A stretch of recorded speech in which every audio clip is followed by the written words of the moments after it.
Reverse आ गया। Reverse वाला कबूतर कभी भी स्टैंप नहीं लगवानी जी। यानी एक दिन 7 बजे दूसरे दिन 9 बजे, ऐसे कबूतर को कभी आपने अपनी सिलेक्शन में लेके ही नहीं आना। सिलेक्शन में हमेशा एवरेज वाला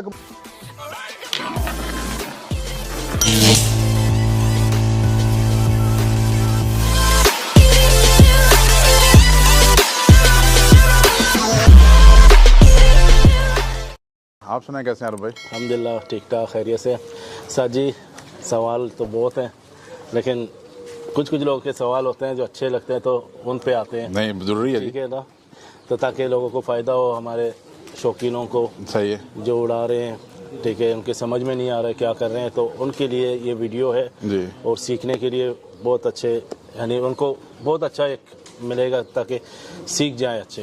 ठीक है ना सर जी, अभी हम देखते हैं ना सारे आप फिरते लगाते हैं, 100 कबूतर 150 कोई कबूतर उड़ाता है। ठीक है ना, तो एक तो होता है बाजी, एक होता है कप।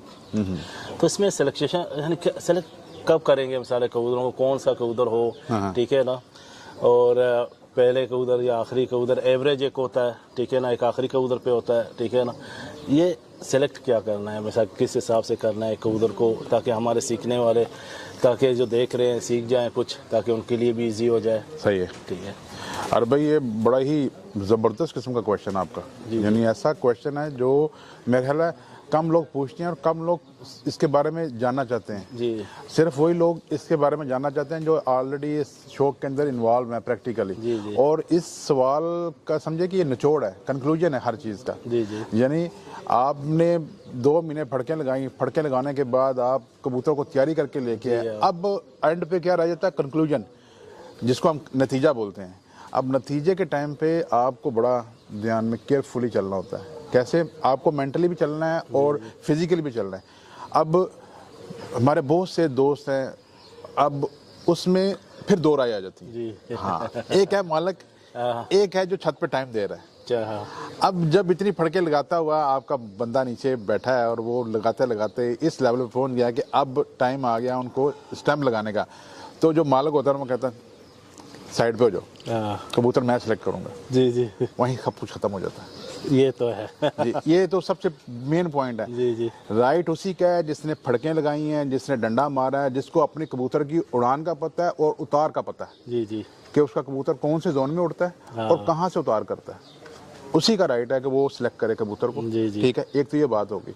उसमें कोई आदमी छोटा बड़ा नहीं हो जाता, यानी जिसने इतनी मेहनत की है, ठीक है आपने उसको पे कर रहे हैं, उसको पैसे दे रहे हैं, मगर फिर भी आपकी छत पे आपका नाम निकालने वाला वो बंदा है जो नीचे बैठा है। ठीक है, राइट भी उसको मिलना चाहिए कि भाई तुम सिलेक्ट करो, कि तुम्हें पता है कौन से कबूतर हैं जो तुम्हें मुझसे ज्यादा बेहतर पता है, भले वो किसी भी जोड़े का हो। उस वक्त ये नहीं, कुछ लोग जेल में रखते हैं जी मेरे ये फलां जोड़े का, इसका जिसको लाजम बाजी में डालना, भले वो सुबह 1 घंटे के बाद बैठ जाए। तो एक तो ये सिलेक्शन में जो बंदा नीचे आपका बैठा हुआ है, जिसको आपने बैठाया हुआ है, जिसने 2 महीने फड़कें लगाई में, उसका राइट है। जी जी। अब दूसरी जो चीज़ आई थी, जो मोस्ट इंपॉर्टेंट चीज़ है, वो क्या है, आप जो खेल रहे हैं, टूर्नामेंट खेल रहे हैं या बाजियां लगा रहे हैं, वो आपकी एवरेज बेस है या लास्ट पे है। जी। अगर एवरेज पे है तो फिर आपको कबूतर भी उसी हिसाब से डाल लें, एवरेज के हिसाब से डाल लें जो आपकी एवरेज को बनाएं।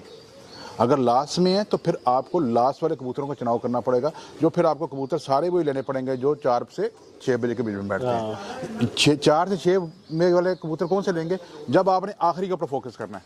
मगर अगर आपने एवरेज पे फोकस करना है तो फिर आपको कबूतर लेना पड़ेगा जो 1:30 बजे से 2 बजे के बीच से लेकर आपका 4 बजे 5 बजे तक बैठता हो।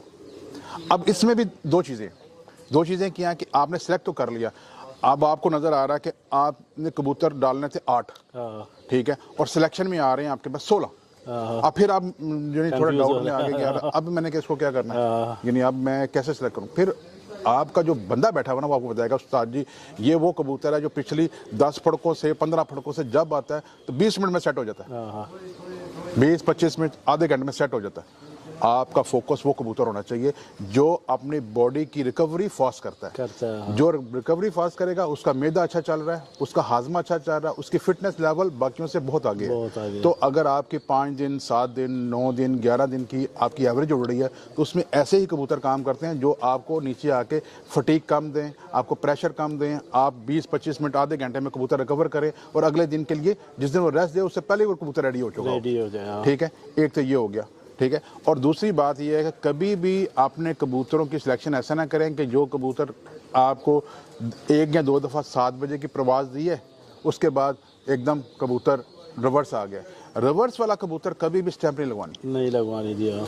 यानी एक दिन 7 बजे, दूसरे दिन 9 बजे, ऐसे कबूतर को कभी आपने अपनी सिलेक्शन में लेके ही नहीं आना।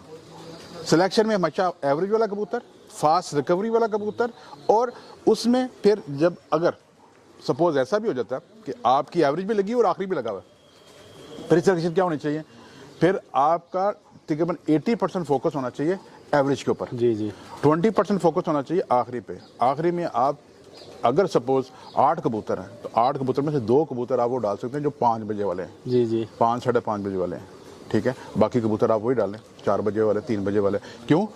इन 4-3 बजे वालों को जब हल्का सा भी आप थोड़ा सा भी इसको और अच्छी केयर करेंगे, क्योंकि 16 कबूतरों की केयर हो रहा है 8 कबूतरों की, जब आप 8 कबूतरों की केयर पे आएंगे प्रॉपर तरीके से, ये ऑटोमेटिकली आधा घंटा वैसे ही बढ़ा जाएगा। और सिर्फ आपके पास एडवांटेज क्या होगा कि ये वो कबूतर होंगे जो जल्दी रिकवर हो रहे होंगे। तो बस जब आपकी दोनों चीज़ें लगी हुई हैं, एवरेज भी लगी और आखिरी भी लगा हुआ है, उसमें आपने 80% जो है ना एवरेज, 20% आपने आखिरी वाले पे फोकस करना है। जी जी, ठीक है। तो आप कामयाब हैं, आपको रिजल्ट भी अच्छा मिलेगा बेशक। हाँ, और आपको खुद देखिए नंबर आना ना आना अलग बात है, वो तो अलग चीज़ ये नसीब की बात होती है। आपको नंबर लगना नहीं लगना मेन चीज़ होती है। अगर टूर्नामेंट के अंदर है, अगर कोई 6 बजे तक गया तो आप भी 6 बजे तक गए, तो फिर आप में और उसमें कोई फ़र्क नहीं है। हाँ। और पहली बात तो ये है कि मैं ये कहता हूँ कि टूर्नामेंट के अंदर अगर 25 प्लेयर है ना, तो 25 को 25 चैंपियन है। क्यों? उन्होंने पार्टिसिपेट किया, वो उस टूर्नामेंट का हिस्सा बने। बाहर बाउंड्री से बाहर बैठ के कमेंट करना आसान है और ग्राउंड के अंदर उतर के परफॉर्म करना ये बहुत मुश्किल है। जी जी, बहुत लोग हैं साजी से बातें करते हैं। ये बात है सारी आपके अपने स्टेमिना की, आपके अपनी बर्दाश्त की, आपके अपने जो है शौक की, कि आपके अंदर कितना शौक है। जी, शौक है तो हम गर्मी में लेटे होते हैं, ढूंढ रहे होते हैं, कबूतर अपना निकाल रहे होते हैं। तो जो आपका सवाल था उसके लिए दोस्तों से वही जो मैंने आपको पहले बात बता दी है कि आपने कबूतर एक अच्छी रिकवरी वाला लेना है, जो ज़्यादा अच्छी रिकवरी करता होगा उसको आपने डालना है। दूसरा एवरेज वाले कबूतर अगर डालने हैं तो 1:30 बजे से लेकर 4 साढ़े 4 बजे वाले कबूतर आपने डालने हैं। और अगर आखिरी वाले डालना है तो उसमें भी आपने कोशिश ये करनी है कि सिर्फ 2 कबूतर ऐसे हों जो 5 को टच कर रहे हों, 5 साढ़े 5 को टच कर रहे हो, तो ऑटोमेटिकली आपके पास रिजल्ट अच्छा आ जाएगा। बहुत ज़बरदस्त साजी, माशाल्लाह। हमें भी कुछ सीखने के मिल रहा है और देखने वालों को भी कुछ सीखने के लिए मिल रहा है। जी दोस्तों, साजी ने कुछ बातें बोली माशाल्लाह अच्छे, जो आपको बहुत फ़ायदा होगा, तो आप अमल करें। तो हमारे वक्त ही कहते हैं कि जो बातें होते हैं उस्तादों का, तो उनमें आप जितना अमल करोगे उतना ही अच्छा होगा, जो आपको अच्छा लगे। बाकी आगे आपकी मर्ज़ी, ठीक है, करें या ना करें, ठीक है। तो जाते जाते यही कहेंगे, चैनल को सब्सक्राइब करें, लाइक करें, शेयर ज़रूर करें और कमेंट्स भी किया करें, ताकि हम आगे आप लोग के लिए और अच्छे मज़ीद वीडियो बनाएंगे। और जो आपका कमेंट्स होगा उसी पर जाएंगे। अस्सलाम वालेकुम।